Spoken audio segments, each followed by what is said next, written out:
providing them resources, sex education, financial literacy, career readiness, yoga, meditation. Just really getting them away from the phones because that's a new thing for the kids right now. We've engaged in international travel. I'm an avid traveler, so I introduced that to my girls, and I took 9 incredible young ladies to Kenya last year. And so just introducing them to philanthropy, humanitarian work, and things of that nature. Like I said, I'm an avid traveler, so I just came back from my 77th country.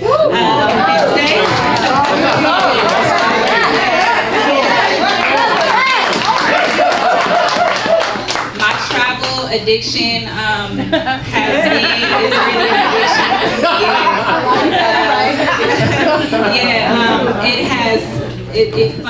It fueled the fire, because I was always asking so many questions. It fueled the fire of creating a book. So I have my book here.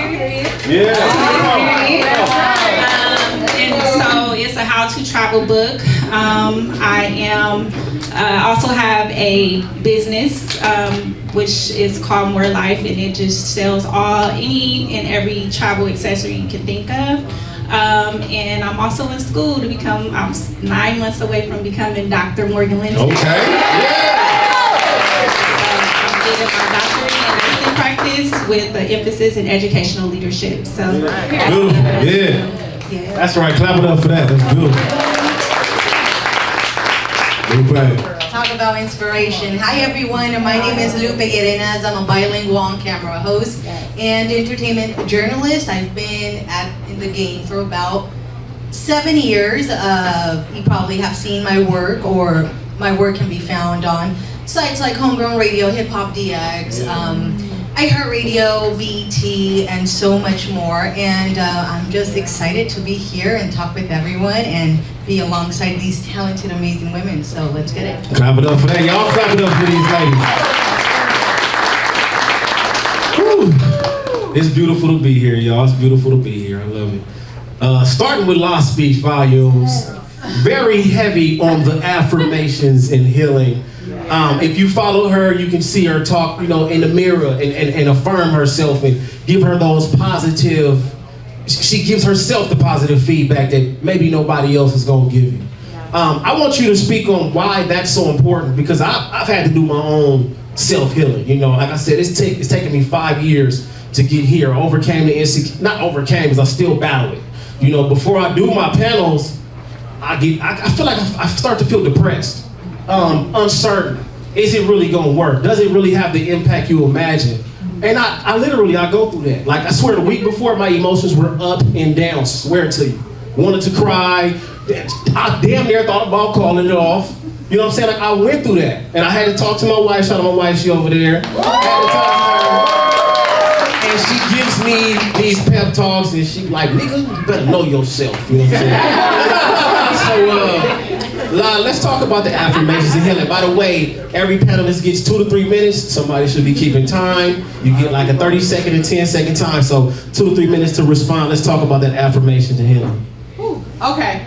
So to me, affirmation and healing is very important, because you shouldn't seek outside validation, right? And I feel like there was a point in time in my own life where I was very introverted, but also felt like I wasn't seen, right? And so I used to do things that was very self-sabotaging in nature to get some type of attention, right? And so I started to realize, like, those things started to deplete me more than anything.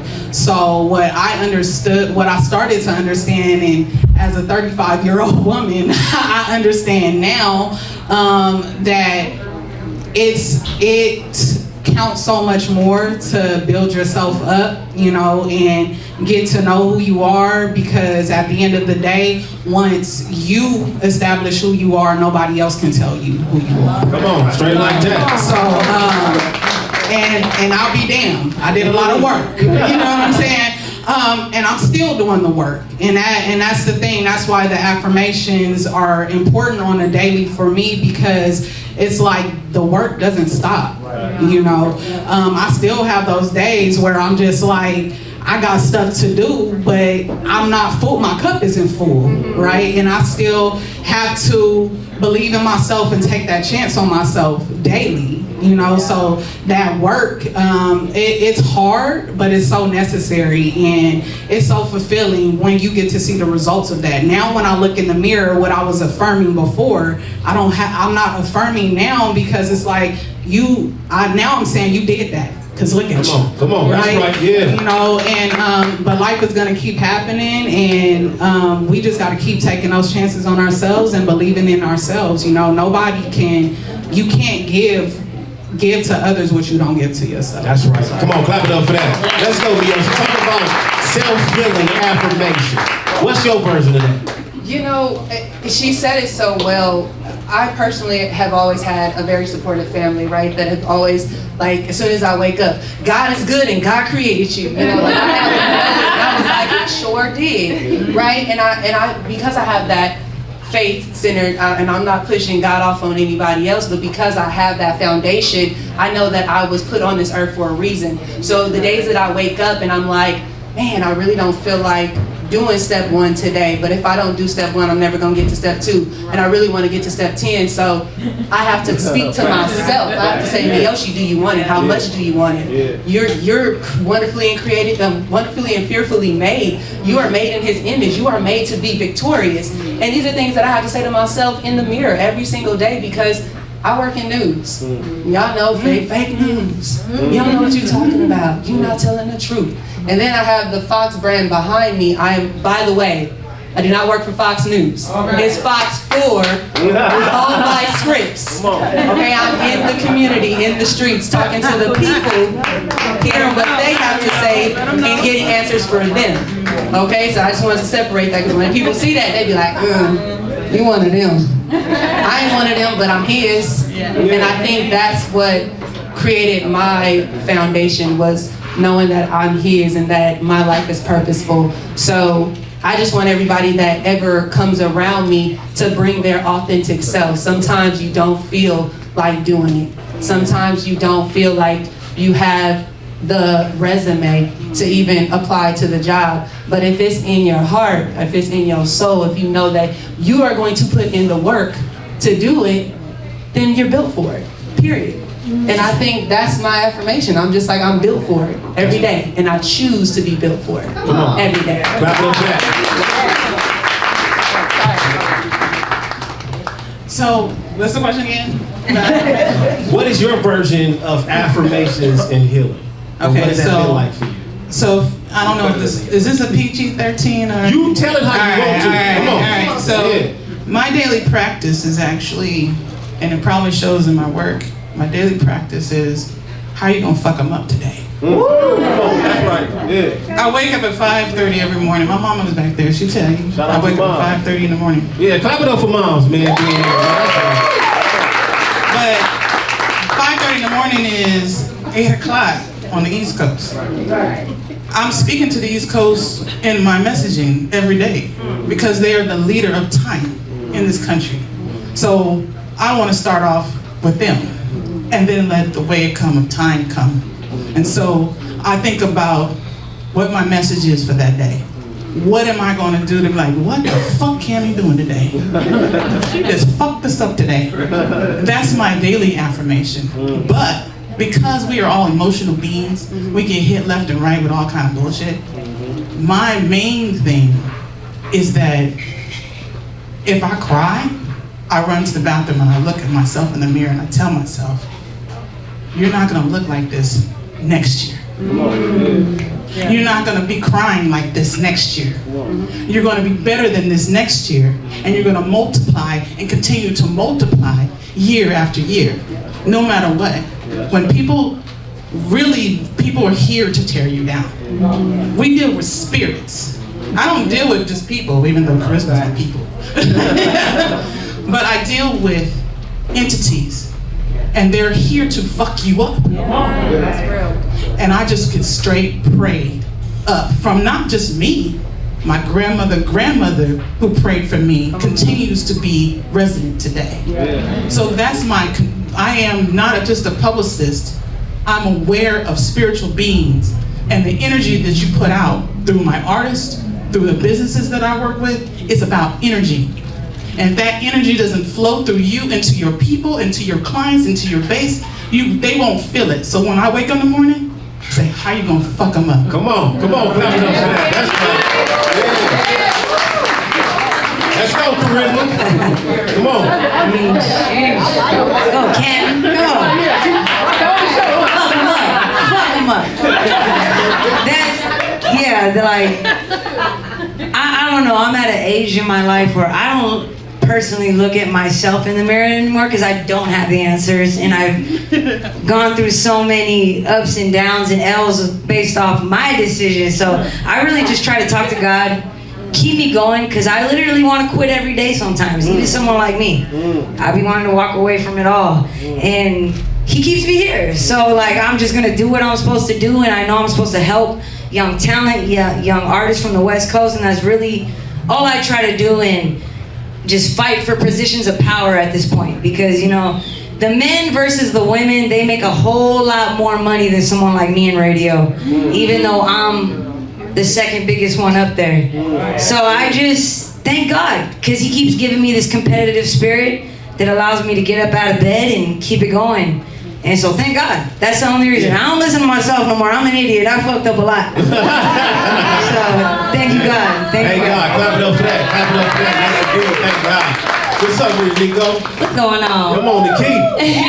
You know, I'm gonna drop some keys though, but I resonate so far with everything that you guys said. Like, affirmations for me, it really is just gratitude. Like, every day, I'm just in the spirit of gratitude, because it can always be worse. First of all, I'm definitely living in a prayer right now. You know, I prayed for this. Like, you know, so every time I get that imposter syndrome and I get discouraged, you know, questioning, uncertain, like, and I'm on Instagram and social media, like, how and you feel me? But it's like, but look at what you already did, and just know that you're gonna continue to do, and you stick to your script, you know, you're gonna get to 10, right? So yeah, affirmations really is just always thanking God in advance, thanking for what's to come, you know, what it is that I am affirming, thanking Him in advance, thanking Him for the present, thanking Him for the past, you know, because God is good. Thank you, God. Like, you know, so I'm gonna leave it at that. Yeah, straight like that.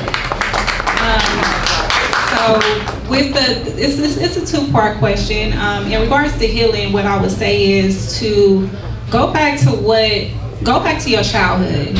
What is it that traumatized you, or, you know, what is it that you wanted to do better? Unlike Miyoshi, I came from drugs, alcohol, you know, in my parentals, and also domestic violence. And so it was a lot of things that I saw that I wanted to change. And so, like some people out here, we come from a real hard beginning. But what's beautiful about healing is you can't heal unless you deal with your traumas and deal with your past first. So in regards to affirmations, I'm not too big on affirmations, because a lot of us are saying it, we're speaking it, we're saying I am strong, I am beautiful, all of this stuff, but we don't walk in that. You get what I'm saying? So I'm not about to keep sitting there saying what, you know, I'm gonna actually put it into fruition. Every day I walk as an affirmation. I'm not just sitting here keep on saying, because you can repeat it till the cows come home. But if you're not actually putting the work forward and the effort, you know, and doing the work to get to what you're affirming, you're never gonna get there. You get what I'm saying? So I just will tell everybody, put in the work. You don't have to keep repeating it every time in the mirror, but what you do need to do is put your best foot forward and keep motion. Keep it in motion. Come on, faith without works is dead. Come on now. Come on now. What's up, Lupe?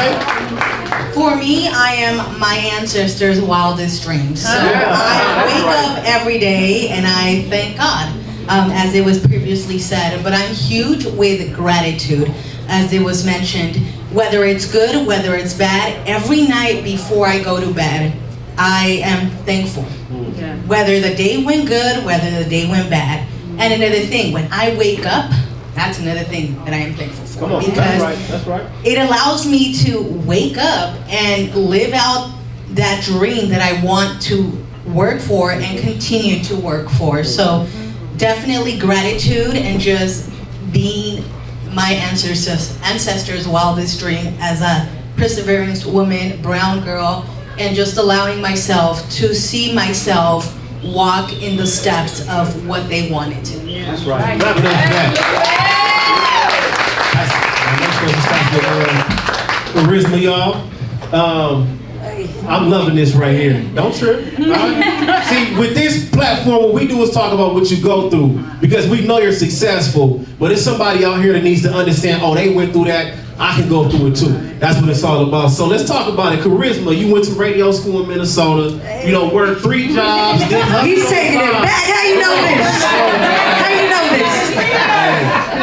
Yeah, you know what I mean? So, you know, DJ'd on the weekends to be a street team member, and you caught Big Boy's attention by you having that dolly and pushing and moving stuff around and always making yourself an asset. Shout out to J.R. Marino. He gave you some sound advice. I'm gonna let you say that one.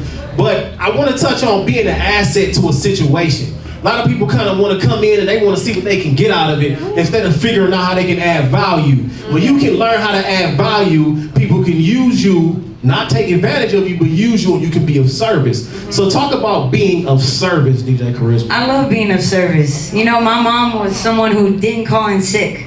You know, so she really showed me that. So, and just, I knew I had to do more than the men. So I was down. I would clean Power 106 with a dolly and do all that shit in front of Big Boy. But at the same time, I was in the New Boys You're a Jerk video at the very same time.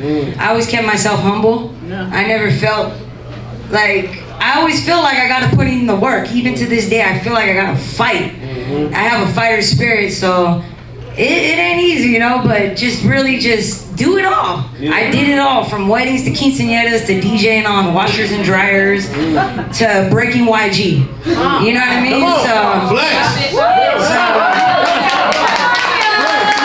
And just, I'm a girl, I don't know, like boys always challenge me on the elementary school field. I want to play softball and baseball. I don't want to be talking. I want to play. I want to play. I want to play. I want to play. So I know I'm lucky enough that God put me here, so I'm ready to play. And I just, every day it's just, now I want the next level. I want a boss seat in radio. I want, I want to be a programmer. I know I have what it takes. And for us women, you just gotta accept it. It's gonna take extra, a little extra. We gotta fucking extra show these guys what we can do. And it never ends. So like, that's where I'm at in my career. Just keep going, take your L's, keep going, keep going. That's right. Go ahead. Yep, pass it around.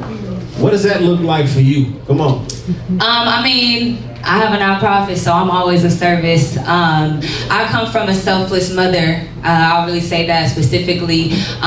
Seeing how she raised, me and my sisters on her own, and just how she never sucked on herself, never, made an excuse, never threw in the towel, because I don't have any kids. Okay, I got a dog, y'all, okay? And I be struggling with a dog. So I'm like, oh my God, like, y'all ain't got kids? Salute. But yeah, doing it on her own, I just saw the strength in that, and it definitely rubbed off on me. She always poured into me, by the way, too. She never, took away from the attention and love that she needed to pour into us. And I felt like I was responsible to do something with it. And then just even as I got older, because I used to always just be like, oh, I'm gonna be a superstar, y'all, I'm gonna be a famous actress, name and lights, it's all about me, center spotlight. And then I got to college and I, took some classes, learned some things, got some mentors, had conversations that opened my mind up to where it's just like, it's bigger than, entertainment for me. Like, it's bigger than just having the spotlight. It's like, what can I leave behind? What impact can I have? And then I also had a grandmother, rest in peace. She was, community activist and also entertainer. And so I'm like, ooh, I want to carry her legacy through me. And that's when I was in college, like I said, I was a first generation college graduate. I'm just like, there's a privilege, for sure. Thank you. I knew that was a privilege in a sense, to be able to come from inner city adversity and then be able to pursue a higher education and excel. It's just like, okay, I know there's, those just like me that's coming from the same situation that may count themselves out, be discouraged, intimidated, think they aren't capable or worthy of being in this position. I want to come back and show y'all I did it, you could do it, and know, and it's bigger again than scholarships. First of all, education is key. It goes beyond the classroom. They're giving me my seconds, but I'm rubbing it. I'm saying that all to say, you know, it's just in me, really. And like I said, I live in gratitude, so it just only, you know, fuels me to share that. But yeah, I'm gonna pass it on. Yeah, come on, clap it up. It's in you, not on you. That's right. Let's go.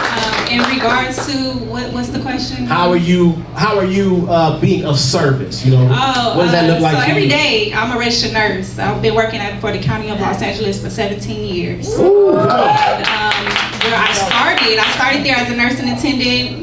Then I was a clerk, and then I became a registered nurse. But now I have qualifications to go all the way up to be a CEO of the hospital. So just every day, I am not only taking care of patients, but I am educating them, because a lot of patients, they come in, they have these chronic illnesses or they have these acute illnesses, they might have an infection. What the healthcare providers are doing, they're giving them this medication. They're not telling them that they need to take it. Like if you have an infection, you need to take the antibiotics in total at the same, you know, don't miss a dose and things of that nature. So I feel like what's missing, and especially for Black and brown patients, is we're not getting the total care that we need. So just making sure that I advocate for my patients every day. And then in regards to my nonprofit, of course, just giving the girls back what it is that I had, because I will have had my 5th college degree next year, and it was not hard. It was not easy doing that. So just pretty much giving them the mentorship that they need, and also showing them that they can still have fun, they can still go out, they can still have a good life. That education is actually cool. Education is really actually key, but they have to have they have to get the right education so that that key can open up the right door. Because I never want to tell kids just to go to school, and they go to school, get this degree, and they can't get a job. So really trying to see what it is you want to do so that you can get the right education, so you can do the right thing and have a vibrant life every day. Your actual job is something that you love to do. That's important. It's on both ends, community and also in my profession. Also my students. I teach my students 4 semester. I've been a professor for the last 4 years. So just being a melanated professor, young professor, I just love that. Yeah, that's a flex, man. Clap it up for that. Yeah. Yes, indeed. Service. And why is it important? For me, ever since growing up in like a low-income, run-up sections of the San Fernando Valley, so watching and knowing that my parents always told me, your key to success is higher education, and that was always in me. Because one of the things was my parents didn't have higher education. They dropped out in elementary to, help their parents. But for me, they got lucky with me because I actually liked school. I hated missing school. So I grew up with that instinct. But also as I grew older, I realized that music was always there for me, because as most kids had an alarm clock, my alarm clock was the radio and the news. As soon as I heard my mom turn that up, I was like, oh, it's 6 in the morning, it's time to get ready for school. And then as I continued to get older, it was always asking for help. Why? Because my parents didn't have the resources, but they fueled me to ask for those resources. And now as an adult, I give back in my field of music journalism and also in higher education. I go back to the universities that I attended, debt-free, both bachelor's and a master's. And USC. I help those students, primarily first-generation students, because I was a first-gen and still am a first-gen in a lot of stuff. So I'm a part of the diversity and equity department, journalism department at Cal State Northridge, my alma mater. I'm also a mentor and a council member at USC for first-generation students as a brown girl, because we know that that's a prestigious school of, what's known as mom and daddy type of kids. So things like that. And in journalism, I help a lot overlook Homegrown Radio, Chuck Diz on DJ Head, their website, and I help and around 6 to 7 interns, help them get their feet wet, allow them to learn editorial, social media, music aspects, and networking when it comes to that. So definitely I am a person of service, a little bit of everything, doing what I want to do. That's right. Clap it up, make some noise for that. What's up, y'all? Service is something that is ingrained in my everyday because, like I mentioned before, I get up at 5:30 in the morning to prepare myself to teach 7th and 8th graders in Watts. So, you know. How far you drive from? From Norwalk. You know, I do this work, and a lot of people are like, you know, like, you're talented, you don't have to like put into this 9 to 5 every day, but it's like those kids need mentorship. Those kids need to know what it's like to show up every day and be a leader, right? And I also spearheaded the Black Student Union program in my school so that I could give a space to Black and brown students so that we can be real and we can talk about things, you know, that we deal with in our community. And I feel that, you know, I went into education because I was a child who was raised by my grandmother and my auntie and my uncle who are here, and you know, and it's because my father was killed at the age of 21. You know, and I feel like if he had teachers, if he had mentorship, if he had the service that I am willing to get up and give every single day, then that probably would have saved his life. So I'm in the business of saving lives, you know, and that is also what I do with my poetry. You know, I started off one way, you know, just trying to express myself, but I also knew that I also learned that, you know, we can have more than one purpose, right? And that can look, and we can use our platforms for that. And what I decide to do in my poetry is to make sure that I am spreading words of healing and being of service to my community, because I'm ready for us to lift each other up together. That's right. Yeah, clap it up, make some noise for that. My homegirl, Crenshaw District, Crenshaw High. You know what time it is. What's y'all, dog? Yeah. Yes, I am. Service, I mean, just being from the district, you see the disparities in our neighborhood, right? And you have those people that either are gonna complain about it in silence and just be like, man, I hate that this is happening, blah, blah. I'm like, yo, councilman, Miss So-and-so said that she's hating that that's happening. What can you do about it? I'm gonna call you out. If you're supposed to be that person that is our political leader and you're supposed to help make change and bring these things out, I've always been very comfortable with going to my community, asking, what are the needs? What are we lacking? Where can we go from here? And service also is a collective. It brings out community. I remember when I met Neekko, we were going to tie dishes because we went to UC Santa Barbara, you know, we gauchos. And we were going to tie dishes, and she was like, man, I got this whole plan of how I'm gonna save the whole community.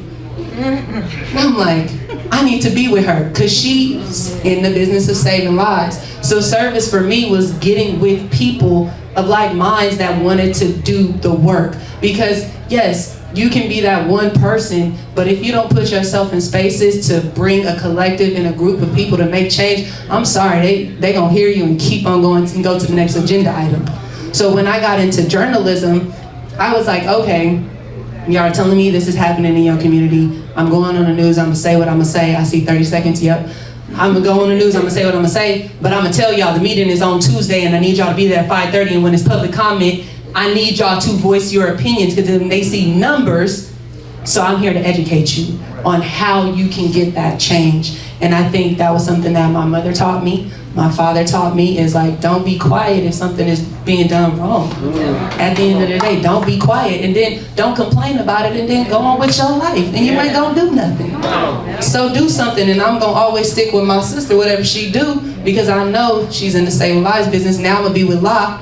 You got me? Because you're in the saving lives business, and that's what I wanna do, and that's what I think these spaces are. Find those like minds so that we can really make the change that we wanna see. I love it. Come on. What's up, Cammie? I piggyback off of that too. It's the same way. If you were like-minded people, then that's what you're going to work with. But for me, service is because at heart, the very heart of me is an advocate for the independent music artist. I created a podcast space just because on a whim, because I knew that there was a need back in 2017, 2018, a need for independent artists to have a space. Sometimes they couldn't get on major radio. So how about this? I'm gonna play your record on here. I'm gonna promote your record on here. And that's how, you know, I was able to be serviced. But now that I'm in this space where I'm, you know, representing a lot of these music artists, what happens is that there's other music artists who like see what I'm doing. They DM me a lot. Cammie, what do I do? How do I say that? And to my own fault sometimes, I answer the question because sometimes they just don't have anyone that believes in them enough to say keep going. Or they'll send me music and the music is not tight. I'll tell them.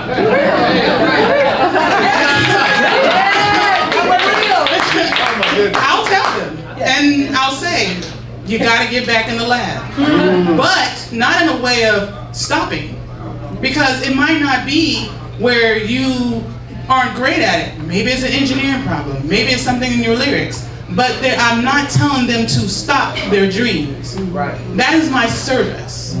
My service is, there's independent artists out here like Cammie and some in this room. but there's some that are here that know that I'm gonna answer their call. And you know, I don't always have the time for it, but I make the time because we have something to say here in LA. We have some, because West Coast artists in general have something to say. That's right. And on the national level, I feel like I'm fighting for them when they come to me. I'm saying you have value, you have space here. I mean, I line up here with Carisma on a regular basis. I'm like, I'm sending people over there. And she knows it. But I send her people that have something, have a spark, have something going, and that's my heart. That's where my service is in the independent artists that can really tell our stories. That's right. Clap it up for that, Cammie Johnson. This next question is for you. We spoke about it. Real world experience. Come on. I mean, nothing beats the real world experience. Talk about the importance of that and what it has taught you. Well, I know we had this conversation directly, right? Yeah. About real world experiences versus education. And Lupe, I honor you in the spaces that you are in. And see, I saw your graduation day. I was like clapping for you when I saw those things. And I am a college graduate as well, and I've done a lot of school. And what I've learned over time is real world experience trumps the college paper in a lot of ways, especially in the marketing spaces. Because you're learning every single day something new. These teachers most time have just only gone to school. They have not had the real world experience of, you know, you might not want to do that because I remember when, back in 1982, when we didn't do this, and I know how to do this, you do it this way. Because the real world is what's going to really teach you. It's only a piece of paper, guys. And that's going to get your foot in the door. But if you have everything behind you as far as, you know, learning how if you're an engineer, you know, you can learn all the mechanics of it, but you remember when that song wasn't sounding right and you tweak this and that's how it worked for this song. That's how real world experience works. Not only have I gone to the university and graduated 2 times, but I've also gone to trade school.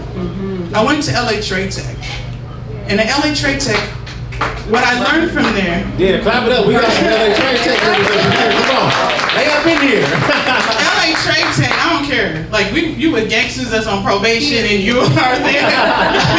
but the thing about LA Trade Tech, what I learned from it, I walked the halls of the visual communications department. When I got there, I didn't know it was the same halls that I was walking in when my father was there. My father had been gone.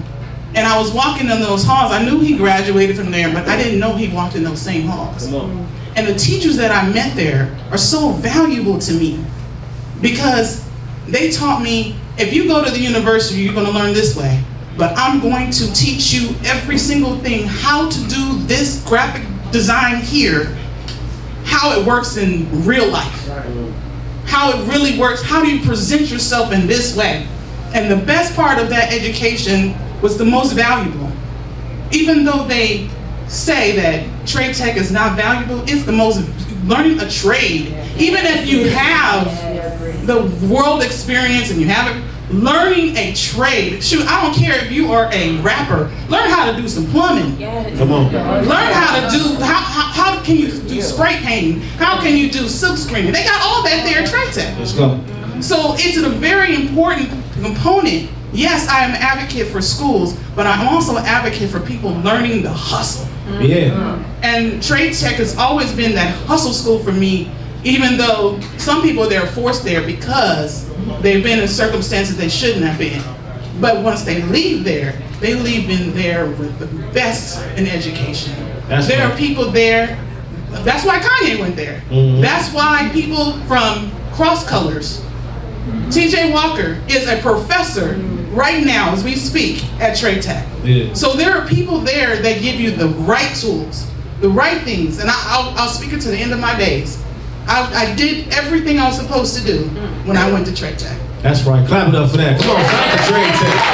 Come on now. Let's go, Miyoshi. Yeah, we follow the line. So for me, real world experience in my degree, it balances out in how I saw my success. Because yes, when people see that I'm a college graduate, they automatically put me in that next pile. I just know. It's like the sock method. When you pull up your socks and they see that you went to USC, UCSB, whatever, they're like, ole, they're doing the Trojan thing, they're doing it. So you automatically have this community, what we all say, network, right? Because we're always going to do different things and we're trying to network with folks. So it automatically gave me the networking and people that I probably would have never met. I'm like, oh, you do that? Oh, your dad do that? Oh, for real? Your grandpa? Okay. You keep those connections. But once you get out there in the streets, I'm gonna tell a little bit about my background. I didn't go to school for journalism. And so when journalists look at my resume, they're like, you didn't have a degree in this, you're not a journalist. I said, baby, I'm on TV Monday through Friday, 4 to 6:30. Hey, come on. In the streets. And let me tell you how I got there. I worked for the NFL Network in the graphics and engineering department. That's right. I loved the tech side of things because they was gonna pay you, girl. I was like, they're gonna pay me. I'm never gonna have, issues with getting a paycheck because I know it's coming and it's gonna be nice, right? You don't grow up in a certain poverty line and say, I'm gonna stay there when you get a job, right? So I was like, I wanna make money. But was that fulfilling to me?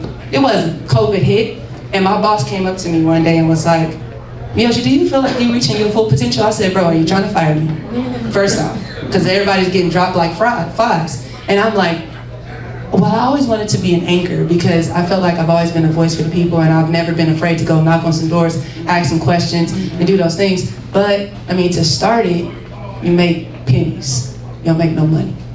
You pretty much are talking about impoverished neighborhoods, and when you look at the statistics, you in there. You make under $32,000, you make under $28,000. And I was like, I don't think I want to do that. But I'm like, if I'm saying I'm waking up every day choosing to be successful in my life, I gotta do that. So my real world experience was me getting my iPhone. That's what I made my reel with. I used my iPhone, I went to conferences, and I spoke to people about things that are happening, and that's how I made my reel. But the real world experience of me going, doing the research, investigating, talking to the right people, finding the right agency. Like, you gotta do your homework. You're every day choosing to learn something new, whether you're doing it at a college, trade school, or you're just YouTube University. That's how I learned how to do journalism when I first started. And so that real world experience, when I go into those interviews and they hear me and they're like, oh, you have a graphics, the engineering tech background, but what have you done? And I tell them, my iPhone made my first reel. Let me tell you how I did it. And they're like, oh, snap. So yeah, I didn't see that you didn't get a degree in this. My hustle. I learned to hustle and to get what I believe I deserve. So like that real world experience is what really got me in the door when it came to journalism. Just getting out of the streets. Come on, clap it up for that. Real world experience. What's up, everyone? So I have grown up knowing that, you gotta have street sense common sense, and book sense, right? And my common sense and my street sense taught me to lead with my education, you know, because I want people to understand I'm a UCLA and USC graduate. I lead with my education because I want you to know you can't talk circles around me. You can't play with me, right? And my experience taught me that when you go out into the real world, people are gonna downgrade you if you let them, right? So I'm gonna stand 10 toes on my accomplishments, and that's what, and as a teacher, that's what I teach my black and brown students. You go out here, this what I'm teaching you in here, it's not just English. These are words that are gonna make up your life, right? And you decide how you're going to paint your narrative, right? So, and this is going to set you up for the fact that I'm teaching you how to read and write.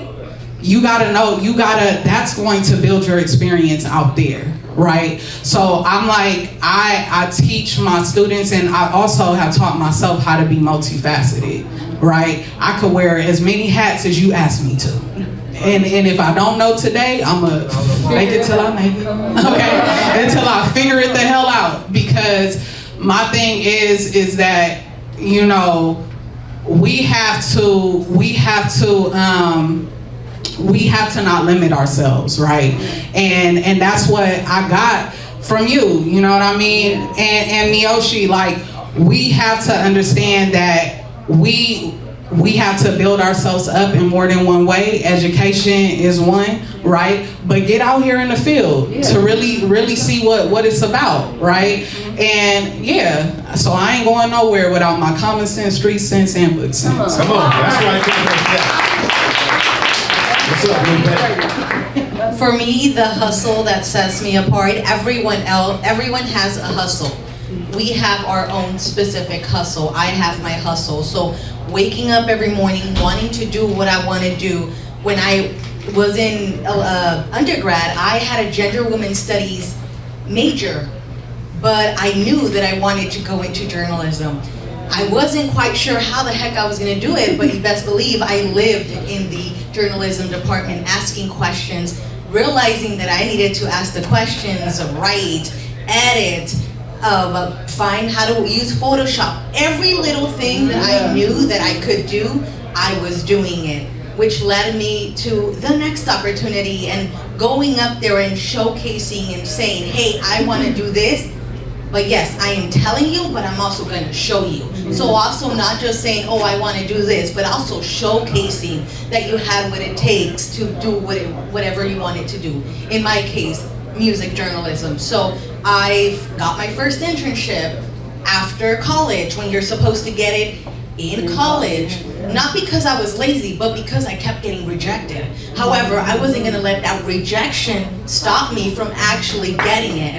And so I got my first internship, which led to 3 other internships, and then eventually work, mind you, with a gender women's studies degree, you know, but then led the whole, I want to go to grad school because that was always a goal to get a master's degree as a brown girl, for my parents and for myself. But also, at the end of the day, showcasing, knowing that you have the talent and the hustle to do whatever it is because it is in you. Nobody else has it. That's right. That's real skill. For me, I started, like I said, when I started in the county of Los Angeles, I started as a nursing attendant. Even though now I'm a professor and I'm a registered nurse and things of that nature, I really was okay with getting my feet wet and starting from the bottom. And that's why I admire about you. We talked about it, but just you starting from where you are. And at the end of the day, you're not taking no shortcuts. You know what I'm saying? Like, LA is a real, like, it's not about what you know, it's who you know. Because it's a lot of trash people and they at the top and they doing a lot of things, but it's because of who they know. You know what I'm saying? So you just stay encouraged. That was on my heart to tell you. But at the end of the day, you know, even though I'm an educator and I deal with youth girls, I've serviced over 200 girls in the Los Angeles area. And so even though I am an educator and I have all of these degrees, if it's vocational, if it is a trade, whatever it is that makes them happy. I'm not a person that like you have to get a degree. Yes, get a degree. Especially for the line of field that I'm in. I'm a professional, I'm a black woman. You get what I'm saying? And not only that, like just being in healthcare for the last 17 years, me now about to have a doctorate, my experience, it propels me forward when it comes down to my degree. So you don't necessarily have to have a degree. It's a lot. I love everybody talking about education, but at the end of the day, please get the degree in the field that you want to go into. Don't just get a degree because it's just the thing to do. A lot of people are getting degrees and going to school and they cannot utilize them. Utilize a degree in what you really, really love. I don't care if it's photography. If you're a hairstylist, go and get your cosmetology license. Every level of like certification, it shows you something. Like say for instance, I know a lot of people, they doing hair and they don't know about the cleanliness. If they take their ass to cosmetology school, they gonna know, you know what I'm saying, you gotta sweep that hair up or you know, that type of stuff or whatever, barber school, whatever. So just in regards to education, knowing that it is good, but also you have to put the footwork in and you have to start from wherever you got to start from there. Just start, even if you have to start from the bottom. I remember like even with LaRussell, like when he didn't have that many followers, like, you know, he stayed steadfast, always talking to the viewers, always, you know what I'm saying, giving them encouragement and stuff like that, and look where he is now. You know, so it's like, don't stop. Don't think that you're too good to start from the bottom. Start from the bottom because it's more pleasurable at the top. Come on, starting from the bottom, now we here. Yes, sir. What's up with it? What it do, y'all? The keys, though. I don't get over the key. That's Brandon. Oh, big Brandon. Big key. No, but I'm always agreeing with what y'all saying, for real. I'm a sink or swim type of person. Yes, I did get a degree, but I did know that, like, I was a communications major. I didn't plan to go to college. Honestly, my mom was the one that talked me into going to college because, like I told y'all, I thought I was going to be a famous superstar. So I'm like, it's lit. Like, girl, after high school, I'm up. And she's like, that's not very, you know, stable and reliable. You know, you should consider this. And so I'm like, all right, well, I'll go. And I was trying to figure out my major in 12th grade. Like, where would I even go? I went in undeclared. I found out about communications at the college that I attended was closest to, I felt like, what it is that I wanted to do. But even with these classes, I wasn't doing broadcasting or journalism or anything. I did apply for scholarships. I was getting rejected. But what I was like, you know what? Well, I'm from LA. People out there, they doing stuff. You know, they had, I don't know if y'all remember the Social Hour. I think that was the platform everybody had a little podcast on. Y'all remember that? Okay. So I knew some people that had a radio, because at the time I wanted to do radio. I know some people that had like a little show. So I pulled up, introduced myself. They invited me as a guest host. From there, I was hosting consistently with that show and getting some experience and networking there. And then as a host, I got invited to host an event, and I thought I was just about to be on the flyer and get free entry. So I'm like, cool, let's go. And the night before, they like, so you good? You know what you gonna say? And I'm like, what you talking about? Because there was performances included in the event. I'm like, what you talking about? They're like, you hosting. I said, oh, I'm hosting. Man, I didn't practice much about it. I didn't really do any like learning with speaking, public speaking. I just took my experience from speaking in public because I've always been a social butterfly. I've always been confident. I've been a captain of teams. I've been a class president. So I'm like, you know what? I'm ready. Went, did good. I acknowledge that I'm good at it. I stuck with it. It's been up ever since. And then even with my nonprofit, when I was ready to get into that, I didn't know nothing about nonprofit. I'm still learning as I go, but I knew my vision and my passion. And even the first year, I probably was a little lazy and intimidated in the process that I was hearing about how to legally register as a nonprofit. So I was like, I'm gonna get to that when I get to that. I'm finna just go in and do what I said I was gonna do. And I fundraised, I campaigned, I put out a campaign as well with artists from LA. We raised $5,000 and gave out 5 scholarships the first year. So I'm like, oh, I could really do this. Like we could really do this because, like I said, it came from donations. And so then I'm like, all right, now I do need to do my research. I need to get educated on how to legally, be registered and do this the right way. We ain't gonna shortcut it.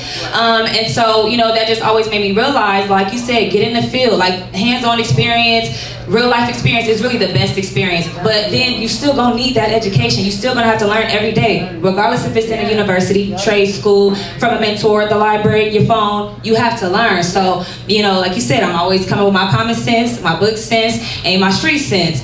But yeah, the sink or swim method, that's for me. I ain't gonna lie. Like Nip said, jump off the boat, you gonna sink or swim. Like that's what I'm all about, and I am a living testimony of sink or swim. And we still swim today. Yeah, that's right. What's going on, Carisma? In my industry, in my world, I feel like hands-on experience is the best, and just you're gonna meet so many senseis along your way, and when you meet those senseis and they give you wisdom, you just gotta accept it and really just take from them and learn. And of course, hands-on. I learned from the guy who works in my local liquor store. You just never know who you're gonna learn from in life. And in my industry, I just feel it's really all about hands-on. And the only way you're gonna get better is to just do it over and over and over and over and over until you get good at it and you put in your 10,000 hours and you become a master yourself. So really, in my industry, it's very hands-on, more than traditional schools, but also nowadays, like she said, the school of YouTube can teach you so much. If you want to learn it, you can learn it. So, but learning shit, there's levels to this shit, like Meek said. Everything you think you're gonna be good at, you gotta actually get in there and do it. You're really not good at it until you do it. So, you know what I mean? Hands-on experience all day. Yeah, that's right. Clap it up for that. So, shout out to DJ Head. He gave you some great advice. The journey doesn't look like the destination. How many of us can relate to that? Come on, man. We got 5 minutes left, so we gotta keep it short. Speak on what this means to you. Of course, first generation, you've done a lot. So speak on what that is for you. One of the very first things when I started working with DJ Head before he became my mentor was that he had this theory of a GPS. Whenever you're trying to go somewhere, you put an address right on the GPS. But it's gonna take you around many different streets and zigzags to get to that generation or destination.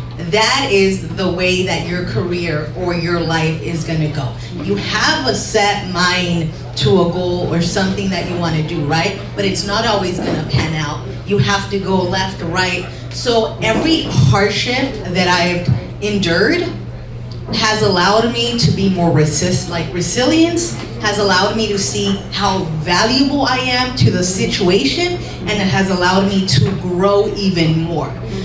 There's been times where I'm just like, damn, why me? But at the end of the day, I thank God for the situation because fortunately it happened, but it doesn't define me. So when it comes to finding wherever you're trying to go, whatever roadblock you come across, just know that you can easily pass that and continue going. So whatever it may be, you'll always end up there. It's just gonna take some time. No shortcuts, no nothing, but just keep focused, continue going, and you'll be there. That's right. Come on, pass the wheel. First generation. What did you just say? No, so the journey does not look like the destination. Okay. Talk about what that is for you, what that means to you. It's just, you got to, while you're on your journey, you have to enjoy it, because a lot of times so many people are so quick or so anxious to get to the destination that they lose sight of the journey. And the journey is the fun part, actually, because it's really what shapes you to be who you are when you get to the destination. Just always engaging in, we were talking about self-care earlier, just always filling yourself up so that you can pour out to other people. So I've mastered that. Traveling has definitely been my way of self-care for myself, still loving myself, and always just working hard, going on my vacation, getting rejuvenated, getting in my zone, in my zen, so I can come back. So just the destination, like I'm in my destination, but it's like once you get to the destination, now you have another journey you have to take. Yeah. So it never stops, you know what I'm saying? So if it never stops, then you always have to enjoy it at every stop. So that's... Yeah, clap it up for that. Okay. Yeah, so what I would say for my journey, like I was always trying to be in control for a moment. Like I thought I knew that I had it under control where I wanted to get to. I thought I knew what I was supposed to be and where I was supposed to end. But as my journey has continued, I've been learning that first of all, I need to be present and I need to pay attention. I need to listen, because God has definitely been talking to me from the jump, and I kept wanting to be in control. But ever since I've decided to surrender, I've gotten so much peace internally just on this journey.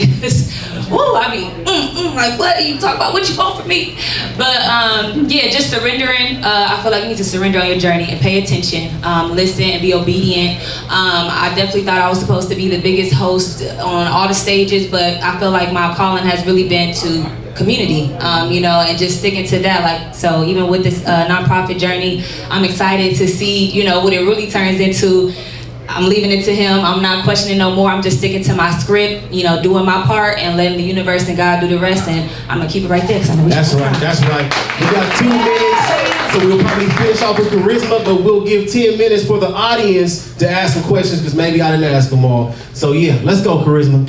Like Kanye said, you don't know the destination. Like, you really don't know what your destination is, so just go with the flow. Each 5 years, you'll watch your own dreams and goals change every 5 years, because you're gonna accomplish hell of them. And then, okay, so what's next? You never know. We don't know what the destination is, so just keep going, keep pushing, and take all your life lessons and apply them. Don't be so stubborn and you're stuck in your ways. Change your ways. Every 5 years, you're gonna watch your destination change. Yeah. So just go with the flow and keep growing and keep learning. That's right, y'all. Clap it up, make some noise for that. Okay, so we got time for probably about 3 questions. Who would like to ask any of these ladies some questions? You raise your hand first. Come on up here, grab the mic. Yeah, clap it up for the heart. All up here, acting too good. Hi, I'm Tammy. I got so many questions for all of y'all. Oh my God. Y'all are so amazing. I'm just so grateful to be here and just hear y'all stories. But I wanted to know, so within each of y'all journeys, while you were within your journey, what was your support system like? Your friends, like the people that was around you? Because right now I'm in my journey and I'm experiencing something that you guys talked about, like your manifestation and just everything, and like coming from your home environment and like your parents. But what about like your support system? Like, what was that like for y'all within y'all journey? Good question. Well, what I will say, when it comes down to support system, where you're going, your journey, your destination, you can't take everybody with you, right? So you gotta know how to use discernment, right? Because a lot of people will bandwagon when you get to your destination, right? Where you reach them heights, but you gotta know that your support system isn't always gonna look like what you want it to look like, but who should be supporting, who should be driving and steering the wheel is you, right? And that's the support that you build yourself up to make sure you can support yourself in every turn. Good game, good game. So in my journey, I lost a friend. I'll be 100%, right? And I'll put it like this. I want people that are in my environment to be working hard and being active in their life, right? So if I'm gonna wake up and I'm gonna go through the struggle and I'm gonna go through these obstacles, and I see that you aren't trying to do those things, I'm gonna respectfully be like, look, I gotta put you to the side, because now if I really care about you, I'm an emotional person. I might say, okay, I'll do this tomorrow because I gotta do this, and then you'll find yourself in a pattern like coddling this person while you're also putting shackles on your dreams. You're like literally getting further and further away from what you need to do. For me, what I found, a real friend is somebody who's going to always push you to reach that goal or dream. And even when they are going through things, they're like, look, thank you for being here for me, but I also want to give you space to do what you need. That's why I got Jordan in the back. That's my cousin. That's my support system. Wherever I go, she's here. And if I'm down, she's gonna pick me up. If she's down, I'm gonna pick her up. You want those types of people in your circle, and when you don't feel that, what do they say? When a person show you who they are, believe them the first time. Just believe them the first time. Don't keep putting yourself through getting bruised. Why? For what? Right. Now you're asking for it. You know what I'm saying? Not you, but in general. Yeah, because I'm like looking at me, I'm here with you. But I did. I lost a friend. And I wish that person well, and I hope that everything goes well for them, for real, for real. Like, you know, when people say, I hope you reach the success. No, I really mean it. I want you to be successful, but you're not going to taint my success. I'm just not allowing you to do it. That's right. That's right. Early in my college years, like when I first started, a couple of years in, I ended up having a son. It derailed the college plan. It derailed everything I was supposed to do. And I'm like, okay, adult now. And when he was born, I ended up having a seizure, or awful seizure, that I coded. My mother was there, my aunts were there, my grandmother was there. People were there with me to take care of me after I had memory loss. I didn't even remember I had a child. I thought it was all a dream. And I woke up, the father of my kid, God bless him, didn't even understand the severity of the situation. But through that process, not only did I learn how to be supported by family, I realized in that moment not everybody has that support system. These people could be gone tomorrow. But I had to learn something in me. My support system comes from my soul. And that soul is connected to a higher power than me. That higher power wakes me up every morning. It continues to make my heart beat. So when you have understanding of that moment, when your heart gets the energy to start beating, remember what strength and power becomes behind that. That is who's driving you. That is the energy that you need. And that's what you need to tap into. Because not everybody has that. And I felt like it was on my soul to tell you personally. You know what I'm talking about. That you have tried so hard with people. But I want you to understand, and I mean this with all my heart, it's not them. It's in you to move on, to press forward, to keep going. That is you. That is your gift. No matter what the circumstances are, own your part in it. The moment you start owning your part in it, you will heal. Come on. That's right. Clap for that. All right, we're going to take one more question. Anybody else? Young lady. All right. Some folks in here. Everybody's so beautiful. So blessed by you all.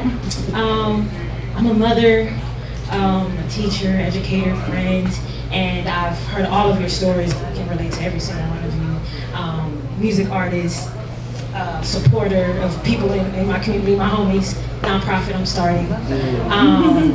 I am struggling with being responsible. I got a job and I'm trying my best to keep it. But y'all know you're creative and you're like, I got all the skills in some kitchens and I know how to do this and that and I'm not getting paid, And I really had to humble myself before Ice Cube said, check yourself before you wreck yourself. My dad always says that. The balance between being responsible, that patience, that middle ground, but also stepping out, like you said, those insecurities and like, I gotta step forward. Does anyone have any a story or a moment in time where it was like, do I jump, do I not? I got my son, I got my, you know what I'm saying? You got one? She got one. I'm so proud of you. I didn't know about all I know, this. it's like, it's good to see you. Okay. Okay, so what's crazy is I had a job, I had a 9 to 5, and I was there for like 5 years, and I was complaining about my job. I'm like, and it was crazy, I prayed for that job. It was a remote job and everything, but I'm still finding a reason to complain and thinking it's holding me back from my dreams, etc., etc. But I knew that there was times where I jumped the gun and I was trying to be in control instead of surrendering to what God's plan is. And so while I'm there, I'm, reassessing and just talking to myself like, okay, you know what? Surrender. Tell him what you want, set your intentions, and let him do his part and let it be. So I said, God, I don't want to be here no more. This will be my last job, my last 9 to 5. And when you remove me from here, like that's when I know, it's time to really step into my power because I've been sleeping on myself. I've been a little bit afraid, a little bit scared to take that risk because maybe the bills need to be due and I take care of myself. No sugar daddies. I'm a single woman, okay? I have my man yet, okay? So I'm like, it's priorities over, what I think is gonna be fun and look cool. And so y'all, they laid me off my job this year in February, and I was a little salty because I was like, no, didn't, but I was like, thank you, God, all right, now let's go, it's on. So really just, like I said, surrender, stay patient, be obedient, listen, he sends you the answers and the signs all the time, and just know that, whatever your time is at that job, get what you need out of it though, don't waste it, use it as a tool, get what you need, budget, save, whatever the tools, the network, etc., and just be ready for what you ask for too, because he's going to give it to you. I share that to you because y'all, I've been in full entrepreneurship now for some months. Okay, your bills are still paid, all right, and I'm doing bigger and better things, even with my organization. So it's lit, like, and it's gonna be good. Like, you're gonna be good, girl. Okay. Just keep it going. Yeah. So I'm a 9 to 5 girly. I've been a 9 to 5 girly.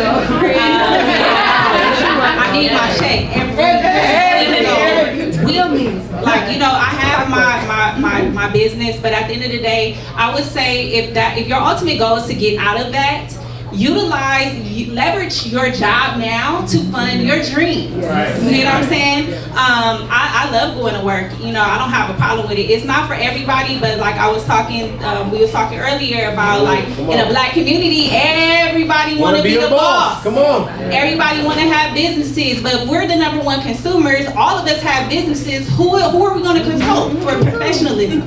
When we go for help, like when we go to healthcare, we don't see any black faces, any black providers, any black nurses. If we go to get into legal trouble, we're having white women and white men take over our case that don't care about us. You know what I'm saying? Or as long as they getting paid, they don't care if we go to jail or not. So it's like we need to start getting more into the professional sector. So having a job is not bad. And sometimes a lot of people say I don't want to work for anybody, but if you're working for somebody else, then you're working for the people. And if you're doing that right, then you're really working for God. You get what I'm saying?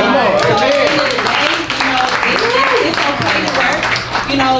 Just humble yourself, get your coins. Every time when I go into work, I might not want to be there, but I'm gonna be there on time. I'm gonna get that bread, and I'm gonna step. And I'll leave it at the door.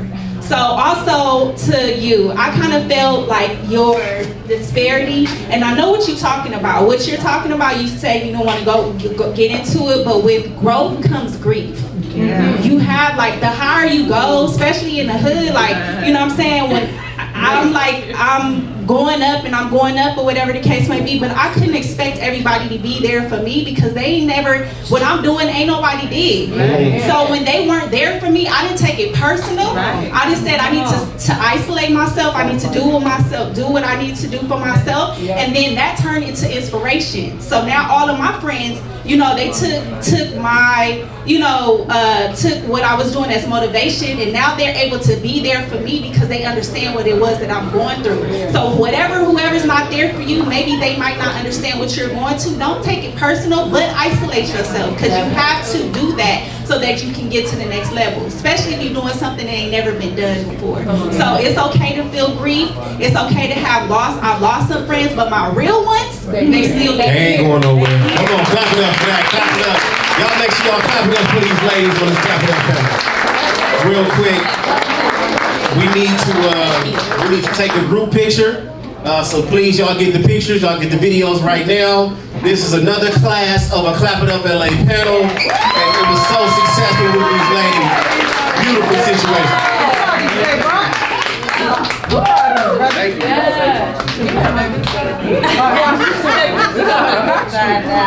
And this one. Go